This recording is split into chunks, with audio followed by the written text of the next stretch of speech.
Hi everybody, today we're going to talk about critical values and Z alpha over 2. When we calculate averages and proportions, we are often calculating these point estimates based off of a sample of the population. Because we are using a sample, we do not expect the point estimate to be the precise value of the true population parameter. As an example, let's say we wanted to know how much people spent on a vacation. If we wanted to know this answer, we could conduct a survey. Ideally, we would do a random sample to get the results. Let's say the mean from our survey was $625. Remember, different samples will have different means. We want an interval that will include the true population mean. Before we construct our interval, we need to decide how confident we want to be. Generally, we would like to be at least 90% confident in our interval. The confidence level should be given to you when you're doing your homework, quizzes, and other assignments. But in practice, we would have to decide our confidence level and state it as we publish our results. The confidence interval will be a symmetric region of the normal distribution. Larger confidence levels will produce wider intervals, and lower confidence levels will produce more narrow intervals. This particular graph is a 95% confidence interval. The shaded region represents 95% of the graph. Notice we have areas left on the right and the left tail. We want to start by figuring out how much information is in each tail. We use alpha to represent 1 minus the confidence level. In this case, we have 1 minus 0.95, which is 0.05. The remaining 5% of the graph is split equally between the right tail and the left tail.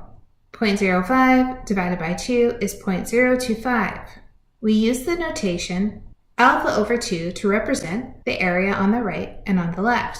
We use the notation Z alpha over 2 to represent the Z-score on the graph for which alpha over 2 is on the right and alpha over 2 is on the left. Z alpha over 2 is called a critical value. Finding the value of Z alpha over 2 is a critical piece of finding our confidence interval. Let's do a quick interpretation.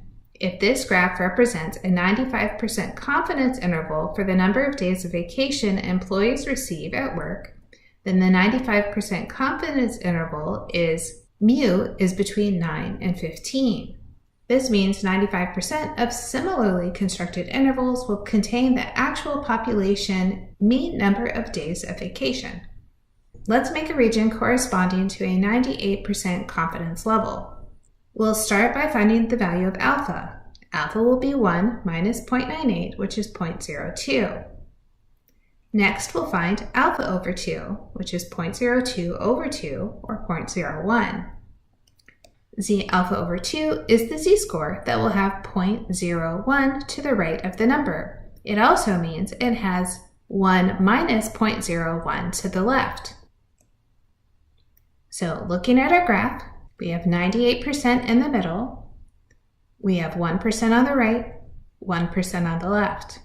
We need to find the values of Z alpha over 2 that are the right and left bounds of the interval. To do that, let's go to Desmos. In Desmos, we can type in normal dist,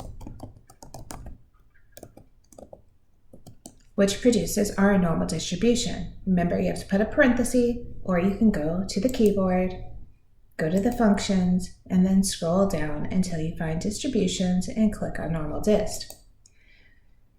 We're going to click on cumulative probability, and I'll also hit the zoom fit so you can see the graph a little better.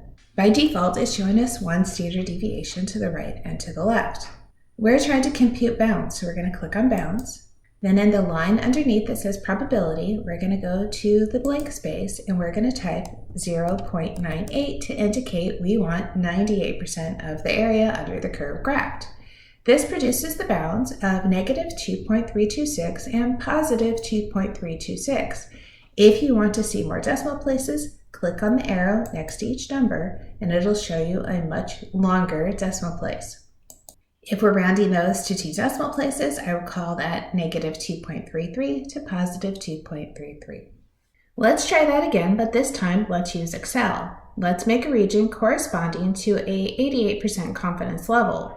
In this case, alpha is 1 minus 0.88, which is 0.12. Alpha over 2 will be 0.12 over 2, which is 0.06. Our z alpha over 2 will have 0.06 to the right, and negative z alpha over 2 will have 0.06 to the left. On the graph, we can see a shaded region of 88%, our 6% on the right, our 6% on the left. Then to find z alpha over 2, I'm going to add the 88% and the 6%, which is a total of 94%, and we're going to look for the z alpha over 2 value.